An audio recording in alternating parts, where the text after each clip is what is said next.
today. Roll call, please. Chairman Cox. Here. Vice Chairman Rajaratnam. Here. Commissioner Yates. Here. Commissioner Ferris. Here. Commissioner Dehan. Here. 5 present. We have a quorum. Thank you. Would you all rise for the Pledge of Allegiance? And Ken, would you lead us?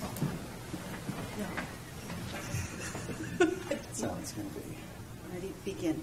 I pledge allegiance to the flag of the United States of America and to the republic for which it stands, one nation, under God, indivisible, with liberty and justice for all. Thank you. Be seated.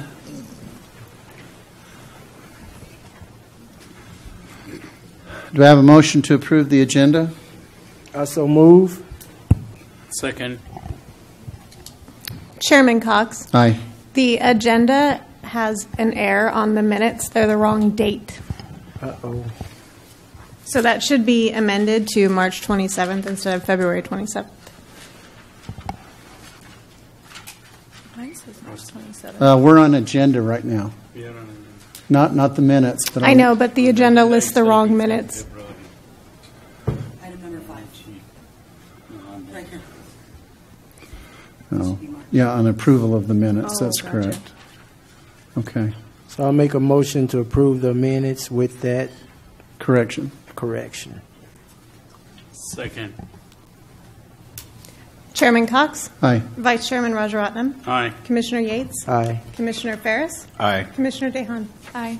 5 ayes. Motion carries. Thank you. Approval of the minutes. Do I have a motion? I wasn't here, so I can't. So moved. I'll second.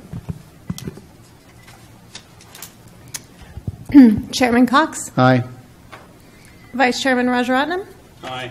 Commissioner Yates. Aye. Commissioner Ferris. Aye. Commissioner Dehan. Aye. 5 ayes. Motion carries. Thank you. This is a portion of public and do not already appear on the agenda may do so at this time. Pursuant to the Brown Act, the Planning Commission may not take action on an item that does not appear on this agenda. Speakers are limited to 5 minutes. The public comment section of the agenda is limited to a total of 1 hour. Each speaker is asked to provide his or her name. We'll now open it up for Pub 604. Move on to item 7 this evening, discussion and other items. On our A portion, it's a tentative track map, 6731 extension, and would ask for staff report at this time. So what we have here is an extension of a tentative track map that was originally approved May 12th, 2009. At that point in time, they also adopted a mitigated negative declaration, and as this was then unincorporated county land, they pre-zoned it for state residential, E2 being the specific designation.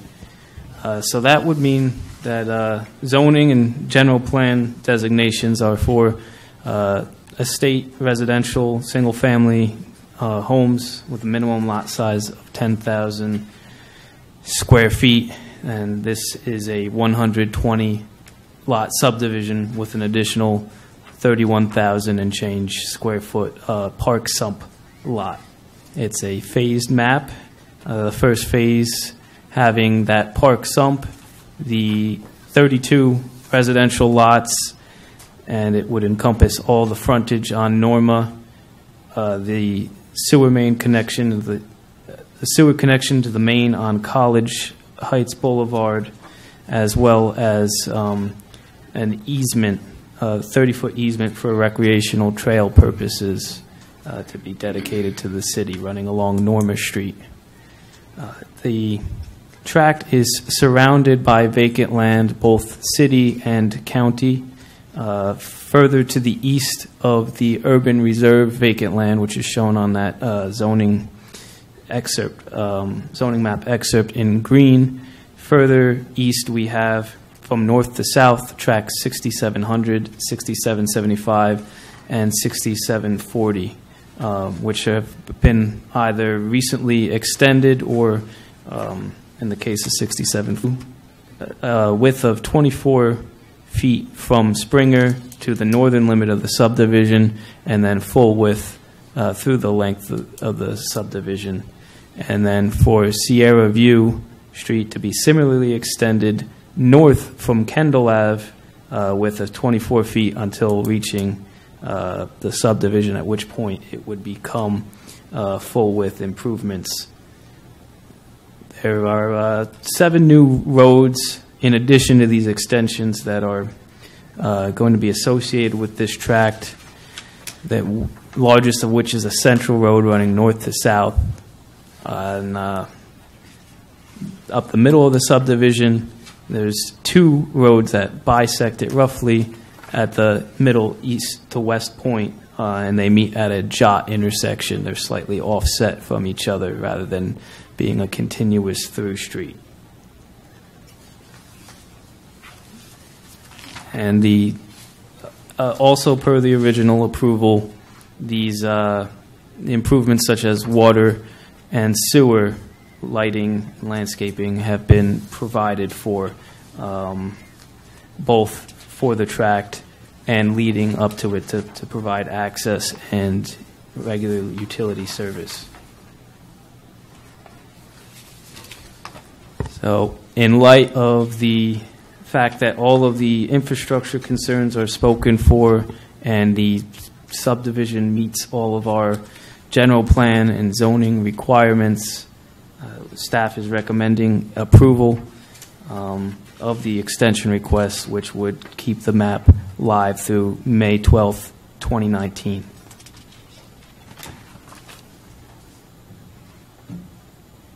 That's the end of your report. Yes, if the commissioners have any questions, I would be happy to answer them. Thank you.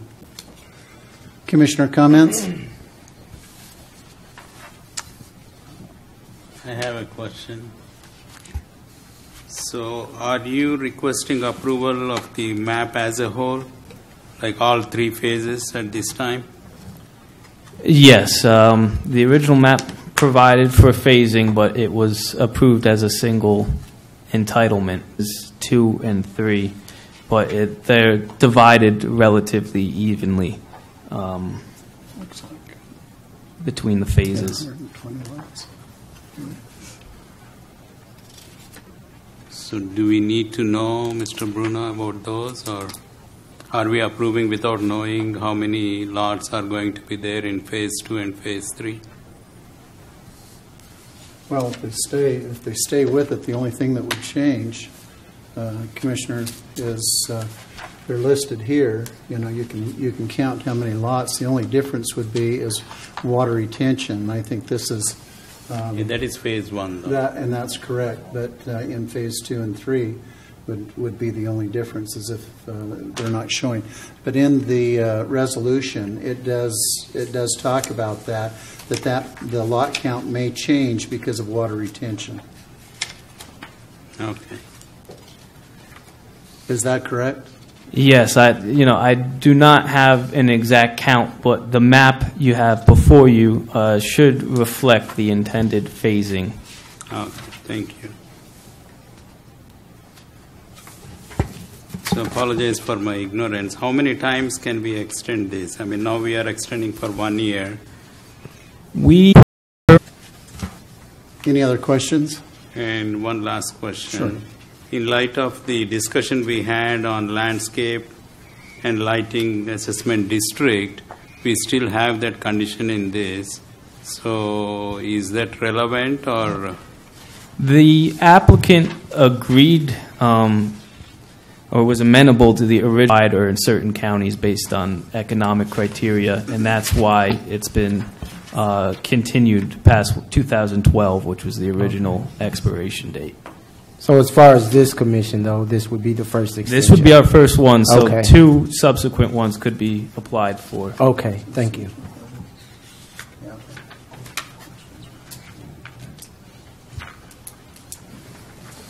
Mr. Ferris?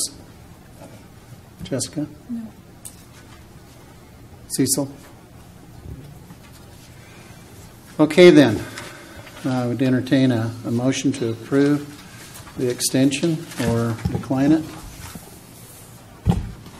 I make a motion to approve TTM 6731 extension. Second. Chairman Cox, Aye. Vice Chairman Rajaratnam, Aye. Commissioner Yates, Aye. Commissioner Ferris, Aye. Commissioner Dehan. Aye. 5 ayes, motion carries. Thank you. B on our agenda, 7B, on-site detention requirements. Staff has a report on that. Suggestions?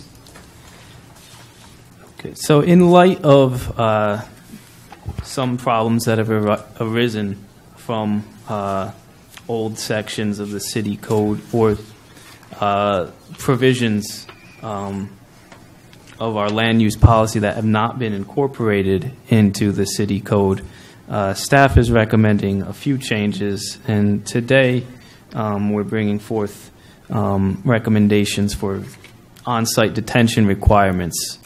The city already does have these requirements per 1989 drainage master plan, but these were adopted by resolution, and so anyone seeking to develop a property, unless they were to have a pre-application meeting or to discuss this with planning or engineering, probably wouldn't immediately be aware of these requirements. So we feel that it is more developer-friendly and provides greater clarity to incorporate them into the code. And that also allows us to create certain reasonable exceptions, which we would like Planning Commission to examine and discuss.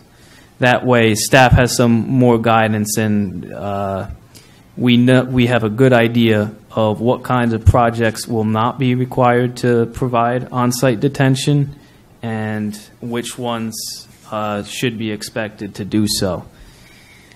And so accordingly, we're recommending adding the following language to both our subdivision code and our zoning code. And to quote from the proposed language of the new subdivision design requirements, under drainage, on-site detention shall be provided with the capacity for the 10-year storm, flows greater than the 10-year event, may be carried in the streets except in the case of subdivisions adjoining established draining channels or separated from such channels only by a public right-of-way, which shall direct runoff into the drainage channel via subsurface piping or other means acceptable to the city engineer. Now, to explain that a bit, really the only extensive drainage channel we have, particularly by large swaths of undeveloped land, would be the Bowman Wash. And so what this is asking for is to direct the overflow from the on-site detention, which is permitted as long as possible. We believe that if you have adjacent to the channel, that's a reasonable demand to make. And similarly, the zoning code provision that we're proposing reads very similarly, except because it's less frequent to see street openings on a site plan than is typical of a subdivision. We remove the language about being separated only by a public right-of-way, and we provided an exception for modifications to previously developed sites based on the total area of disturbance being under 20,000 square feet or 60% of the site area, which would prevent people trying to develop vacant, previously developed properties for new use from shouldering an unreasonable burden. And if commissioners have any insights or recommendations, this is just preliminary language to kind of spur the discussion.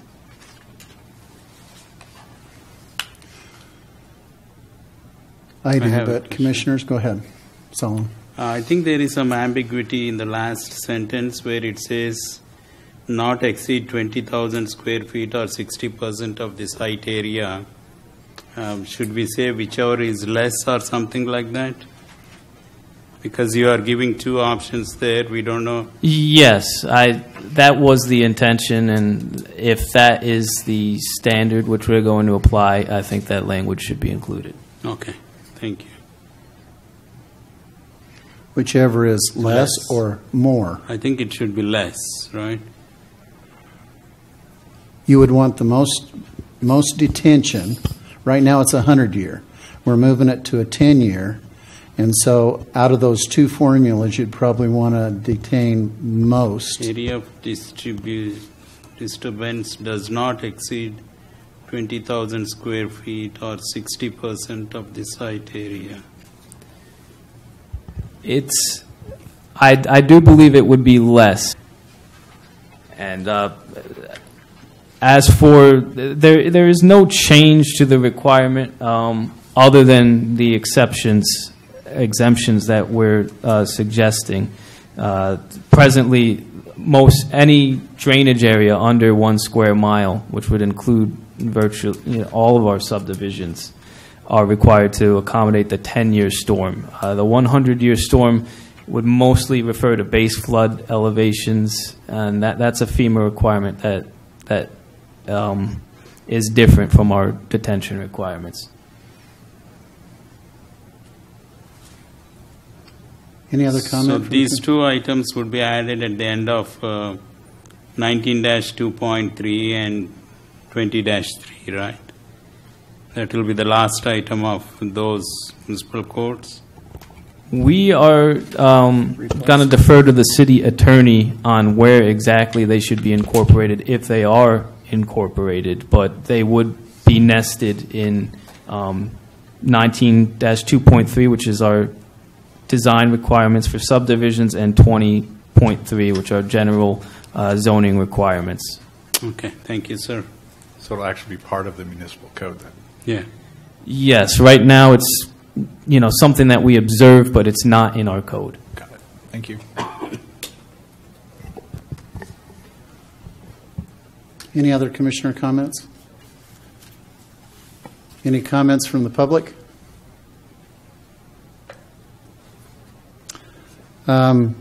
My thoughts are that I think this is a good idea.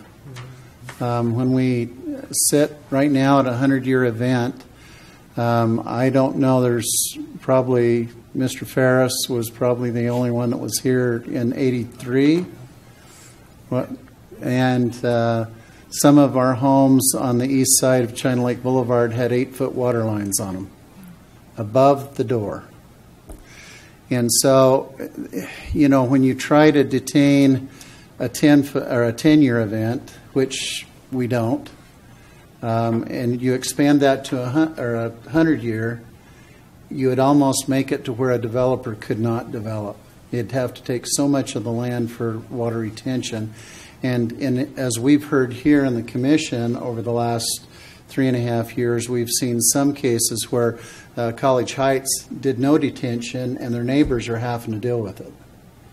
And so I think it'd create too big a burden to leave it as a 100-year. So I would encourage it. Does this require a vote to send it up for council as a recommendation? Yes, we can vote. Okay. I think if we're going to send it up with this language to and make that correction, whichever is less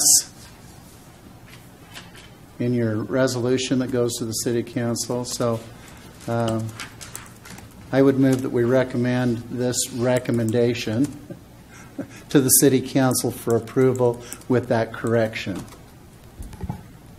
Do I have a second? Madam Second. Mayor, would you like to talk to us? I just want to ask a question. Thank you. Peggy Breeden, 825 Sonia. Are these changes specific to those only parcels, or are they specific to all developments that happen? I guess my concern is I don't want people to say, well, we didn't know this. And I want to make sure that as they develop, as I think, Solomon, you referred to, Pierre, maybe it was you, Mr. Chair, but whoever it was that said that they wouldn't know about it unless you had it there. So those that have been previously developed, or at least are not up for extension, would they know that? Well, the requirement is, if as you've seen in the requirements from the engineering department, when we do final approval, there has to be on-site water detention. But under the current rules, it's a 100-year event. Right. And so that the recommendation is to bring it back to a 10-year event. Mr. Chairman, Yes. it is presently the 10-year event. The only change, other than incorporating it into the city code for the first time, the only change that we're proposing is the carve-outs, the reasonable exceptions that we're seeking to provide. So the sumps or the sump parks are not too big. Is that how I'm taking your language? Develop or extend. One of their conditions. Okay, thank you. So Second. I move that we approve the recommendation to go up to the city council for approval with this one correction, whichever is less. I second. Chairman Cox, Aye. Vice Chairman Rajaratnam, Aye. Commissioner Yates, Aye. Commissioner Ferris, Aye. Commissioner Dehan. Aye. 5 ayes, motion carries. Thank you. We move into 8 commissioner items and comments, committee reports. Start down at the end. I can talk about the Quality of Life Committee. We had a workshop where we tried to poll the public about what they think if we did do that tax assessment for Parks and Recreation, what they value it to go towards. There was an overwhelming response for facilities at some of the Kerr-McGee Sports Complex, the Senior Center, basketball courts. We had it was good to see there was about 4 or 5 projects that I think we got some good headway to say, okay, this is what we would start on. I think what I'm still waiting to find out is what is the range of that tax. We're still being told the average would be $49 a year, but the engineer assessment that went out has not come back to tell us if you live closer to the park, how much more, or if you live further away, how much less from that average would it be. And so that's what I'm still waiting to hear about. But I was encouraged with going out in the public and talking with some other people. I think my biggest concern was since it's not income-based, but it's just a flat rate no matter, just based on where you live. I was concerned on some of the properties that are behind here that would be affected by any changes going on with, Penny Pool, Freedom Park, or those that are La Mirage area by Leroy Jackson, because as I understood, renters will not get to vote. It will only be a landowner's vote. And so my concern was, well, people might not get to vote on it, but then we don't know if I went and talked with some individuals and found out that the first year they might not see it increase on their rent. And it depends if they're Section 8 housing or not, if their rent could be raised at all. But if they're not, they could see it the second year on their rent. But even talking with individuals, I was really encouraged by their response. Even those on a fixed income who might not even have kids said, you know what, if I know for sure that's going to go to our kids and stay in our town exclusively, I'm 100% for it. And so that gave me some encouragement and motivation that this is something I think the community does want overall. Thank you. Mr. Ferris. I can speak on the Economic Development Committee. We are planning to attend ICSC in the 20th of May. We're meeting on the 9th to go and meet with our consultant, and he'll have appointments for us to potentially see some new clients. We also discussed broadband and the potential to reignite that fire, so stay tuned. Cecil? I defer to Commissioner Rajaratnam for City Org, we had our meeting this month, and we talked about city cleanup. So that topic came up because Ridge Project, who does the, I mean, they are not, I should say, it's not their job to do the cleanup, but they volunteered to do that. But that project is winding down, so how we can clean our streets, our cities, so that topic came up, and then the gentleman sitting there, he had a project, he spoke at that, I'm sorry, I forgot your name. Keith, you were there, right? Yeah, Keith was there. He came up with a proposal to take up that organization. I shouldn't say organization, take up that cleanup. And we are going to invite Gary Charland to come to our next meeting to see what problems he faced during his tenure as Ridge Project owner. So that's Thank all. you. So I was going to say that Gary would probably keep the Ridge Project going if he had city support. City has supported, I think. In a way, he has lots of volunteers, but every project that he ran into that involved the city, he got opposition. So they were, and that's just a suggestion to staff. It's a suggestion to the commission, to the council. When we had an opportunity to receive benefit at no expense to the city, we weren't willing to help him. And that's really why it's winding down. And so if we were interested as a city block, city community, to actually assist him, not just in hands and labor, but cut some of the red tape or assist in traffic mitigation or some of those things, you'd probably see him more interested in helping. Okay, thanks for your input, sir. So, infrastructure. Jessica, did you go to infrastructure? No, not last month in our next infrastructure meeting. Told that we got an update on our sewer plant, the easement that they're working with the Navy, and at that point they still had not seen a final contract from the Navy from Washington. San Diego and local authorities are on board, but we're reaching a point to where seeing the streets. And Mr. Culp, what other things do you remember we talked about in infrastructure? Those were the primary subject matter. That's where most of the discussion, subject matter discussion items were around those topics. Thank you. So that'll just give you an update of what we're working on there. This piece here, Heather, am I supposed to read this before commissioner comments? This is a new piece. So it says... It's always been on there. Oh, okay. I guess I've not paid attention to it. Commissioners may make a brief statement. I guess keep it brief. No preaching.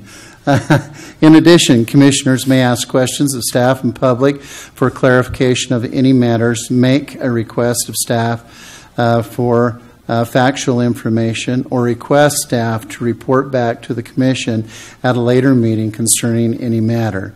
In addition, the commissioners may direct the city staff to place an item of business on a future agenda. And I think we've known that, but I don't know why I've never read it. Planning Commission meeting, Commissioner DeHaan did request some research on what sort of options might be available for the lighting landscaping maintenance district. We did have discussion on that. That might be an agenda item. I've done some research on it.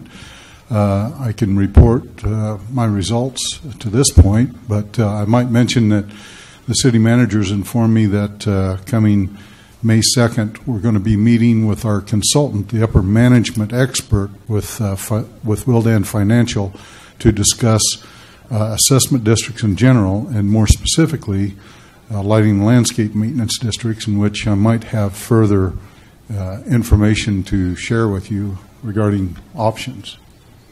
Let's plan on it next month. I think that would be terrific. Commissioners? Sure. Can I hear a brief update just right now? Yeah, I have gone to our consultant, Jim McGuire, that puts together our lighting landscape maintenance districts, and I've also gone to our county assessor's office to find out what they know of other cities within Kern County on how they accomplish things. I have had prior investigation. Chairman Cox had, at the Infrastructure Committee, had requested looking into any property tax-based tax that could be imposed for taking care of our streets. And at that time, I did go all the way to the state controller's office to find out what might be available. But the end result is that at this point in my investigation and research, there are Mello-Roos types of financing available. There's the community facilities districts that are available. However, those are reserved for more of a rural development type of development.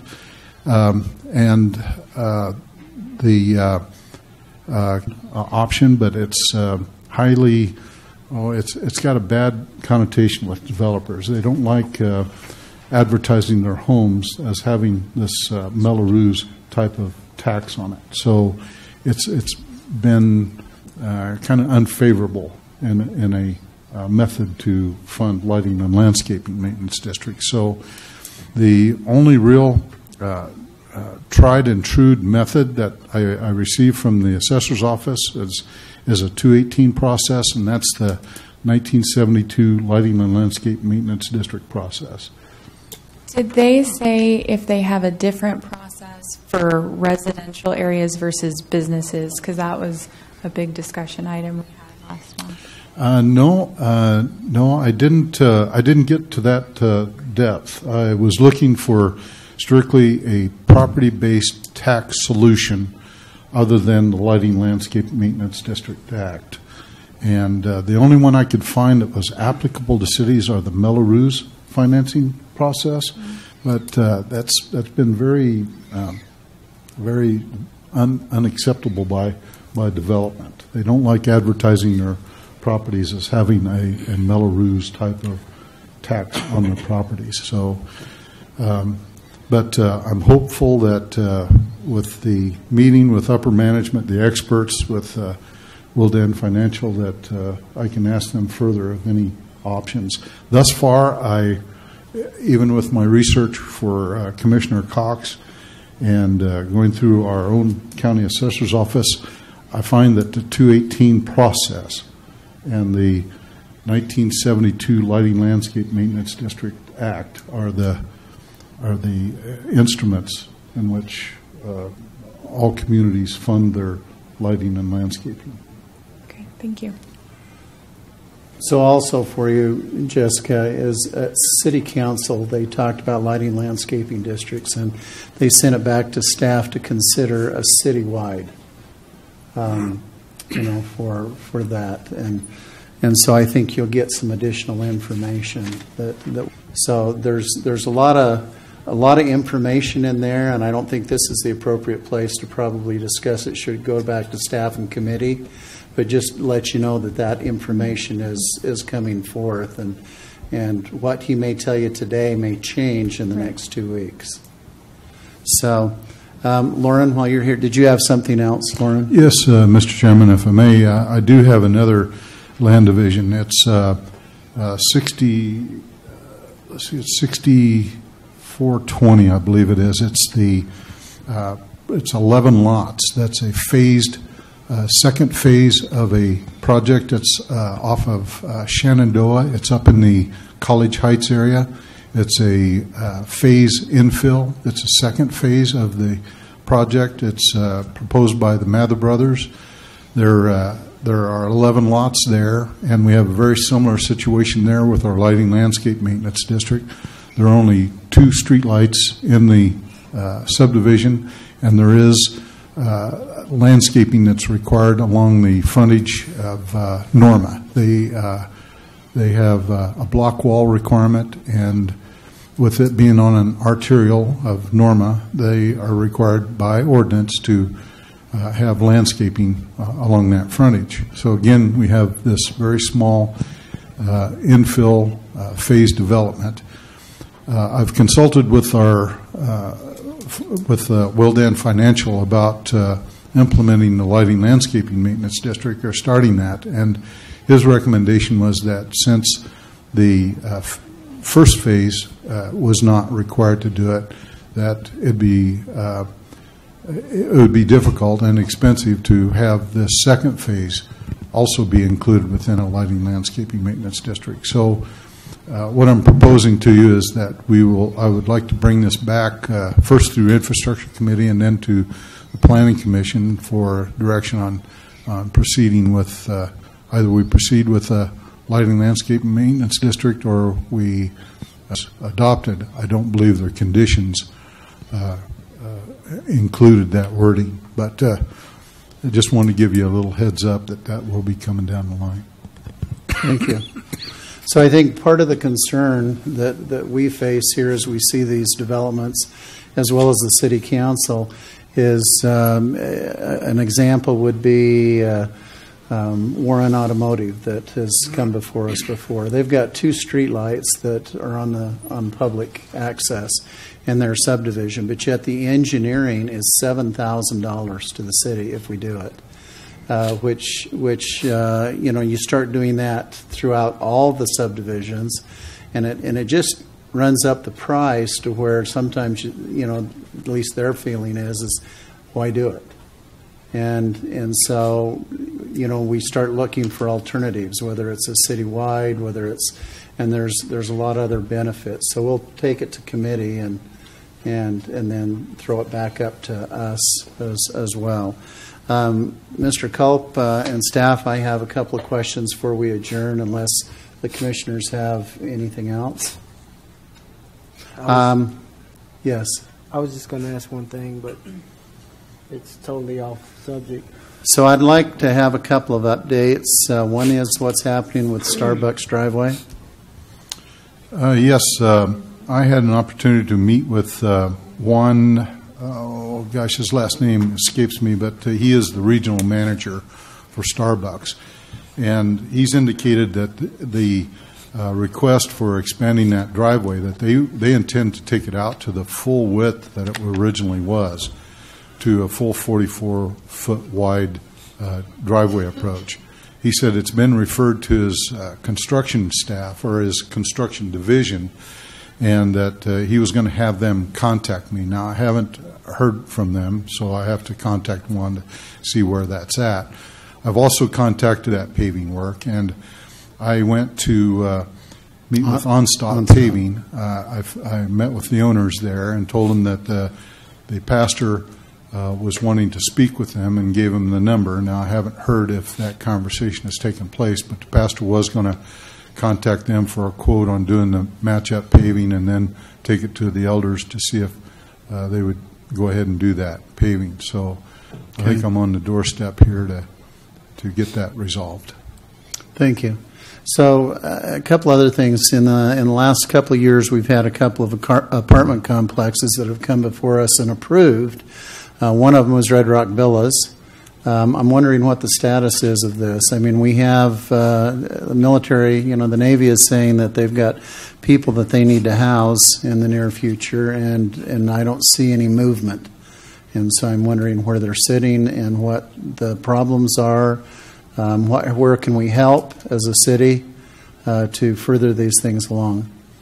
Well, actually, our economic development manager and myself met with the project proponents, the developers today, and maybe, Penn, you'd want to give an update on our meeting today? We are still working out the details of the development agreement. I think we're close. We're very, very close. We just have to kick it back to our city attorney first. And then our planning consultant, Ahsoka, he is at the final stages of doing the paperwork for the general plan amendment and the zone change and the initial study, and sending things back to the state clearinghouse for comment. So hopefully by the end of next month, we'll bring you the entire package. Okay. The other apartments, any other apartments that we're looking at? Anything in the future? John Carlo? The owner of the neighboring parcel, the flag lot to the north and east, expressed some interest in pursuing an apartment project. He had pitched the concept to Planning Commission in 2000. And they've bowed out. Lauren? Yeah, that was a 300-unit apartment proposal, and I think that the action was to review it in concept. Okay. Yeah, I knew that was phased, too. So one other thought, and we can take it to infrastructure, too, but it's worth saying. When we talk about water retention or detention on parcels and lots and using the Bowman Channel, I think one of the things, I was visiting with a politician in Las Vegas, and they said that Harry Reid, and we think of Kevin McCarthy, was instrumental in getting funding when they did their flood control throughout all of Las Vegas. It was paid by the federal government grant. And so I look at what we have to do for maintenance and what we really should do long term, because we can't really achieve what we want to achieve parcel at a time. Maybe that's something that we could look at and actually ask Kevin to look at. And I'll bring it up at infrastructure as well, and I say that just so that other ears can hear it. Anyway, that's all I have. Anything else from the Commission? I was going to ask Mr. Cope Cecil. about the development that was supposed to be, I don't know the right address, but it's behind the restaurant off of Downs, that complex area back behind those apartments. Drummond and Downs. Oh, yes. Yes, that's tract, tentative tract map 6908, Dave Michaels. PAM, I believe is the name, Pacific. I believe PAM commonly Corporation. known as Yeah. PAM Corporation, yes. Yeah, they have, of course, they're one of the tracts that was waived the lighting landscaping maintenance district requirement to allow them to proceed in the land division process. We've got completed improvement plans. We've approved those. There's really nothing stopping them from proceeding with the recordation.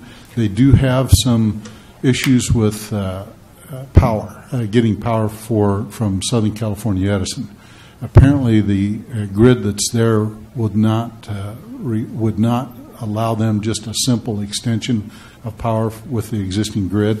Apparently, they have to come from China Lake, all the way from China Lake, all the way to that site to get power. Now, it's my understanding that Mr. Michaels is working with the Rulands. The Ruland tract is 7188. That's at the corner of, I believe that's Ward it's Drummond and Mahan, just further westerly. They're in the same predicament in which they need a power line extended to support those developments. And I believe they're working together to try to work some cooperative agreement on payment for those, for the extension to get power to those projects. But as far as engineering is concerned, we've gone through complete plan checks and everything's ready for recordation. Okay, thank you. Thank you, Lauren. Is there anything else from the Commission? I would like to thank staff. The report, Don Carlos, was good. It was terrific. You did a wonderful job in your presentation. I appreciate your work. Lauren, I appreciate your work in informing us. I appreciate Jessica for coming and reporting on what we do here. Penn, I appreciate you. So I want to give us, and so I just want to say thank you to all of you for your good work. Thanks, Chairman. And with that, we'll adjourn at 6:52.